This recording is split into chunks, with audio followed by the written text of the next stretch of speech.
জি 24 ঘন্টায় স্বাগত। Jack অলিবল studio থেকে আপনাদের সঙ্গে আমি শুভদীপ। চলতি বাদল অধিবেশনে একদিনও ঠিক মতো চলেনি সংসদের অধিবেশন। এসআইআর নিয়ে বিরোধীদের প্রতিবাদে প্রতিদিন উত্তাল হয়েছে সংসদের ভিতর এবং বাইরেও। যদিও এই সব কিছুর মধ্যেও বেশ কিছু ছোটখাটো বিল চলতি অধিবেশনে পাশ করিয়ে নিয়েছে সরকার পক্ষ। তবে বাদল অধিবেশন যখন একেবারে শেষের মুখে, তখন পরবর্তী অধিবেশনের জন্য হট্টগোলের রসদ পেশ করল মোদী সরকার। বুধবার তারা সংসদে পেশ করল 130তম সংবিধান সংশোধনী বিল। মোট 3টি বিল। কি রয়েছে বিলে? মূল বক্তব্য, দাগি বা জেল খাটা মন্ত্রীদের পদ থেকে সরাতে হবে। 30 দিন হেফাজতে থাকলেই মন্ত্রিত্ব খতম। আর এই নিয়ম জারি থাকবে সব মুখ্যমন্ত্রী, এমনকি প্রধানমন্ত্রীর জন্য। বিল পেশ হওয়ার আগেই এদিন সকাল থেকেই তাল ঠুকতে শুরু করেছিলেন বিরোধীরা। বেলায় লোকসভায় বিল পেশের পর প্রতিবাদে ফেটে পড়ল গোটা ইন্ডিয়া জোট। বিলের কপি ছিঁড়ে ছুঁড়ে মারলেন অনেক বিরোধী সাংসদ। ধস্তাধস্তিতে আহত হলেন তৃণমূল সাংসদ মিতালি বাগ। সংসদে পেশের পর সরকারের প্রস্তাব, বিলটি যৌথ সংসদীয় কমিটিতে পাঠানো হোক। অর্থাৎ সংসদীয় কমিটির কিছু পরামর্শ মেনে কিছু ছোটখাটো পরিবর্তন করে বিল ফের পেশ হবে পরবর্তী অধিবেশনে। ততক্ষণে অবশ্য শেষ হয়ে যাবে চলতি অধিবেশন। আজ স্পেশাল 24-এ এই নিয়েই আমি শুভদীপ দেখাবো সংসদে বিলবন্দি।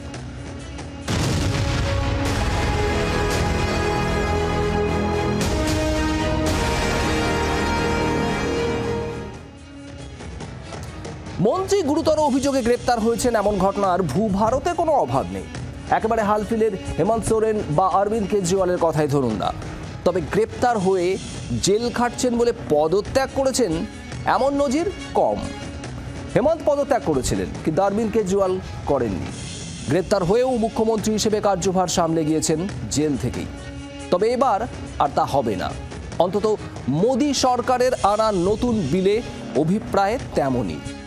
বিলের উদ্দেশ্য ঠিক কি, তা নিয়ে কাটাছেঁড়া শুরু হয়ে গিয়েছে।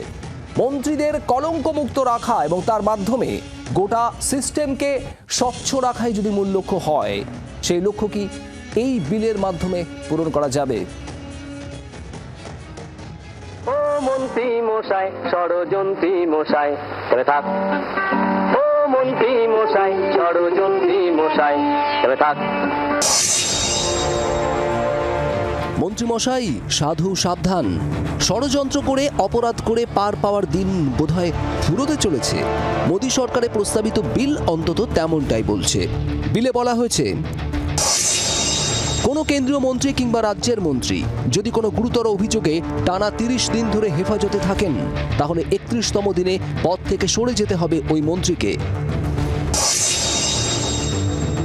মন্ত্রীর বিরুদ্ধে যে অভিযোগ রয়েছে তাতে তার 5 বছর বা তার বেশি কারাদণ্ডের সম্ভাবনা থাকলেই এই নিয়ম লাগু হবে। প্রধানমন্ত্রী এবং সমস্ত রাজ্য ও কেন্দ্রশাসিত অঞ্চলের মুখ্যমন্ত্রীরাও এই নিয়মের আওতায় থাকবেন। বিরোধীরা বিলের বিপক্ষে গড়া তুলতে শুরু করেছে ইতিমধ্যেই। See it as a completely draconian thing. It goes against everything, and to couch it as a measure which is being taken anti-corruption is just to pull a veil across the eyes of the people, because what it basically allows a government to do is to put you don't even have to be convicted. Tomorrow you can put any kind of case on a chief minister and put him in jail for have him arrested for 30 days without even him being convicted, and then he ceases to be chief. Executive agencies को free run मिल जाएगा कि वो खुद जज, jury और executioner हो जाएंगे, और मुख्यमंत्री को हटाना है तो असेंबली में हटाते हैं। प्राइम मिनिस्टर के बिल में कह रहे हैं कि प्रेसिडेंट करेगा। अरे भाई, संविधान में हमने लिख दिया कि the president will act on the aid and advice of the council of ministers.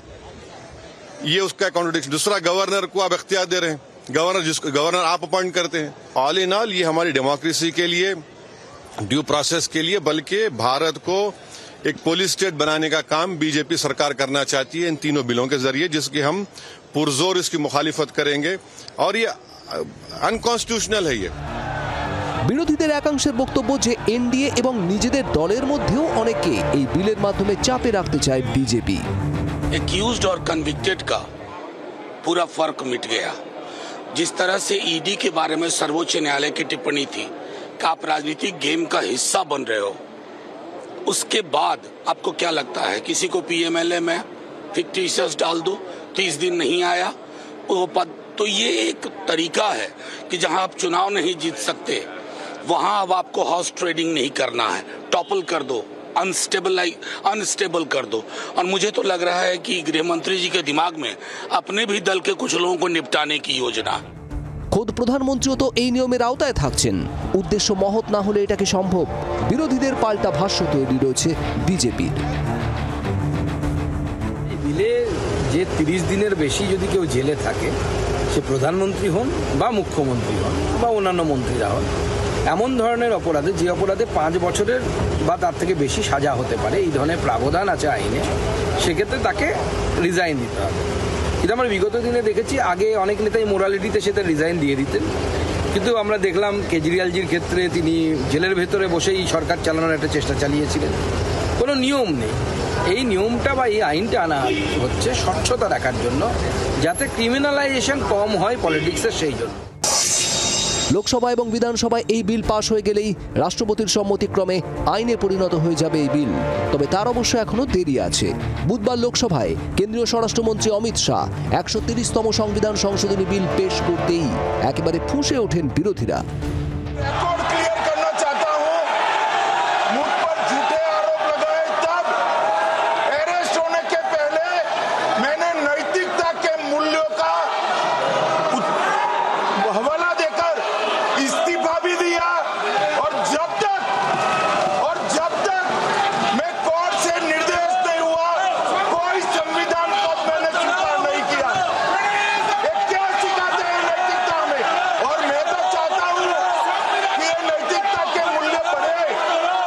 अध्यक्ष महोदय, भारत का संविधान का जो मूलभूत ढांचा है वो ये कहता है कि कानून का राज होना चाहिए, there should be rule of law, और उस रूल ऑफ लॉ, कानून के राज की बुनियाद है कि आप बेगुनाह हैं जब तक आपका गुनाह साबित नहीं किया जाता।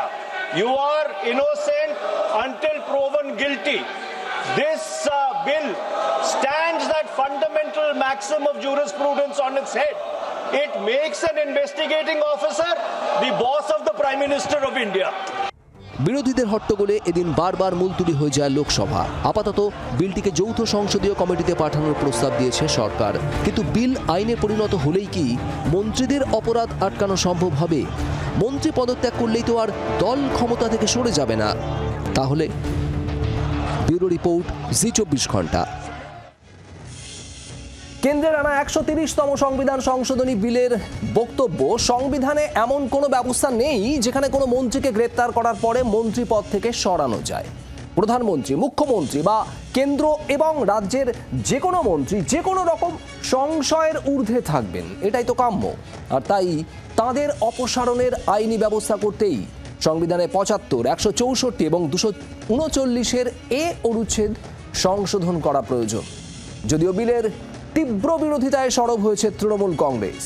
প্রবল আপত্তি জানিয়ে পোস্ট মমতা বন্দ্যোপাধ্যায়। মন্ত্রীদের অপসারণে কেন্দ্রের বিল, তীব্র বিরোধিতা তৃণমূলের। বুধবারই সোশ্যাল মিডিয়ায় পোস্ট করে কেন্দ্রের এই উদ্যোগকে সুপার এমার্জেন্সির সঙ্গে তুলনা করেন Trinamool supremo Mamata Bandyopadhyay. Black day black bill একথা উল্লেখ করে মমতা বন্দ্যোপাধ্যায় লেখেন,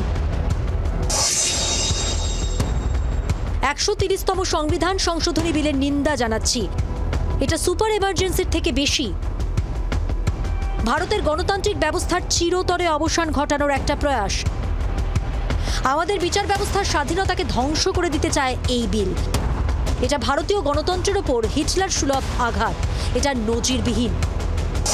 সরকার কেউ যদি পাল্টাতে চান তা পাল্টাতে পারেন কেবল রাজ্যের জনগণ, রাজ্যের লেজিসলেচার।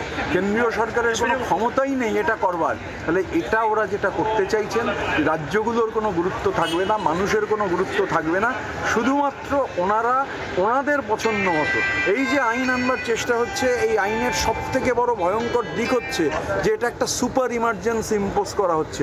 ওনা ইমার্জেন্সি নিয়ে কথা বলেন, এটা অলিখিত সুপার ইমার্জেন্সি। যেমন যেরকমভাবে হিটলার গত শতাব্দীতে জার্মানিতেই এক্সপেরিমেন্ট করে দেখিয়েছিলেন, ওরা সেই একই এক্সপেরিমেন্ট করতে চাইছে। এটা অটোক্রেটিক, একেবারে কর্তৃত্ববাদী এবং স্বৈরাচারী এবং অ্যান্টি ফেডারাল।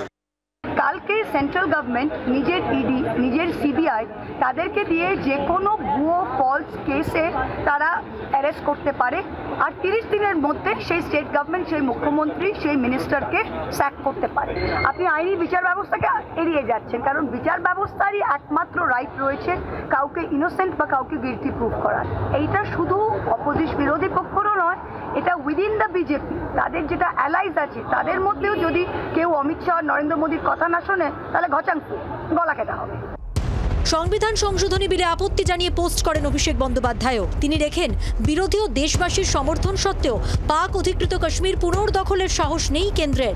সংবিধান সংশোধনী বিলের বিরোধিতা করছি, ইডিকে দিয়ে বিরোধী নেতাদের টার্গেট করছে কেন্দ্র, গণতন্ত্রকে চূর্ণ করতে চাইছে কেন্দ্র। এই সরকার নিজেকে ভারত বিরোধী বলে প্রমাণ করেছে। তৃণমূলকে কটাক্ষ বিজেপির। বুঝতে পারছি তৃণমূল কংগ্রেসের ভয়ের কারণ আছে, অন্য বিরোধীরা হয়তো অত চিৎকার চেঁচামেচি করবে না, করলেও অল্প করবে, গাঁইগুই করবে। তৃণমূল গলা ফাটিয়ে চিৎকার করবে, কারণ তৃণমূল যে হারে দুর্নীতি করেছে, ওই পরিমাণ দুর্নীতির জন্য তো তৃণমূলের সব নেতাদেরকেই জেলের ভেতরেই থাকার কথা, এবং জেলের ভেতরেই ক্যাবিনেট বসবে এরকম একটা প্ল্যানও ছিল বলে আমার মনে হয়। তো এই আইন পাশ হয়ে গেলে সেইটা আর হবে না, কারণ ক্যাবিনেটে কেউ থাকতে পারবে না, বিহাইন্ড দ্য কার্টেন ক্ষমতা ভোগ করবে। এসআইআর এর বিরুদ্ধে ইন্ডিয়া জোটের আন্দোলন থেকে নজর ঘোরাতেই এই বিল, দাবি অধীর চৌধুরীর। কখন আইন টানছে, যখন দেশ জুড়ে রাহুল গান্ধীর নেতৃত্বে ইন্ডিয়া ব্লক আজকে বিজেপি এবং নির্বাচন কমিশনের যে ভোটের কারচুপি, ভোট চুরি, তা নিয়ে যখন আন্দোলিত সারা দেশ, তখন নজরটাকে ঘুরিয়ে দাও। সেই নজর ঘোরানোর জন্য একটা গণতন্ত্র বিরোধী, সংবিধান বিরোধী একটা আইন তুমি নিয়ে এসো। সব মিলিয়ে 130তম সংবিধান সংশোধনী বিল বিজেপি এবং বিরোধীদের মধ্যে প্রবল রাজনৈতিক সংঘাতের নয়া ক্ষেত্র তৈরি করলো, সেটা বলাই যায়। ব্যুরো রিপোর্ট, জি24 ঘন্টা। বুধবার বিকেলে বিলের তীব্র বিরোধিতা করে সাংবাদিক সম্মেলন করেন তৃণমূলের লোকসভা দলনেতা অভিষেক বন্দ্যোপাধ্যায়।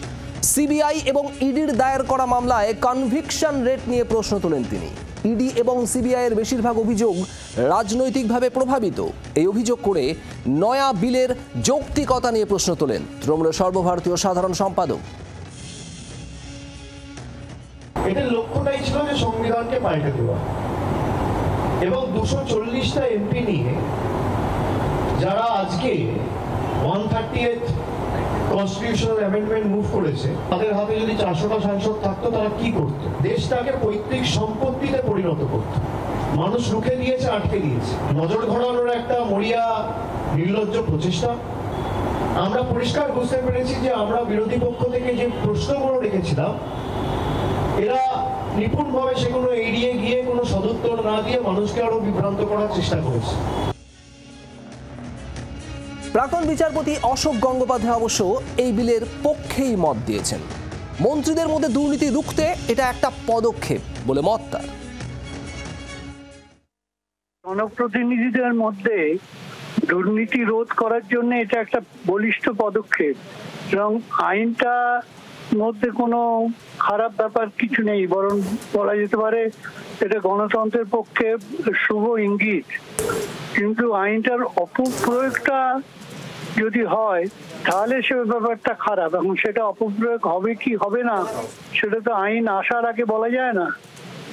এখন এই মুহূর্তেই তো বলা যায় না যে আইনের অপপ্রয়োগ হতে বাধ্য, সুতরাং এই মুহূর্তে দাঁড়িয়ে বলা যায় না যে আইনটা যে আনতে চলেছেন কেন্দ্রীয় সরকার সেটা একটা খারাপ জিনিস।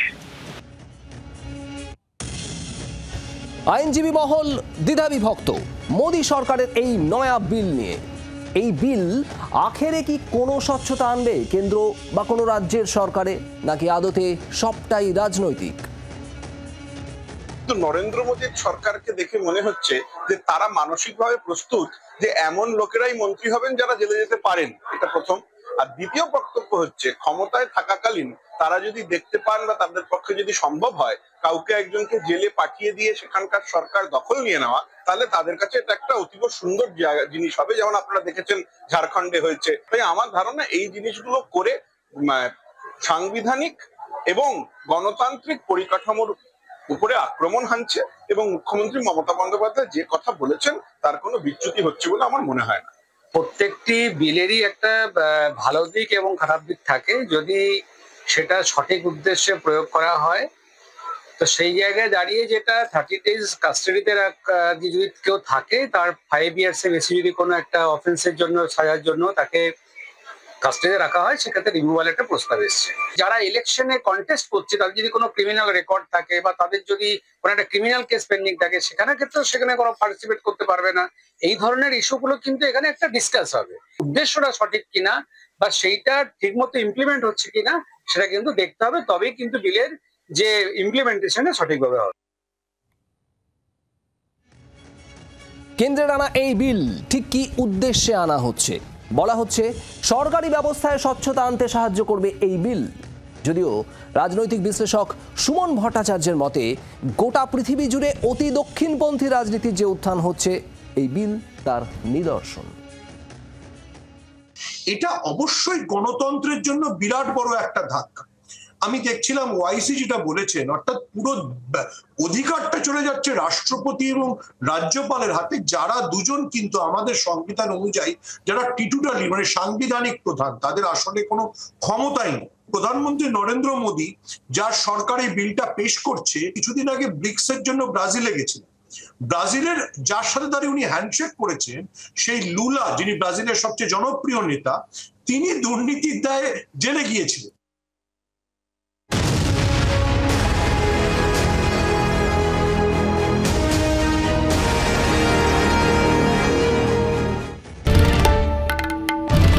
বাংলার আওয়াজ, বাঙালির আবেগ, জি 24 ঘন্টা।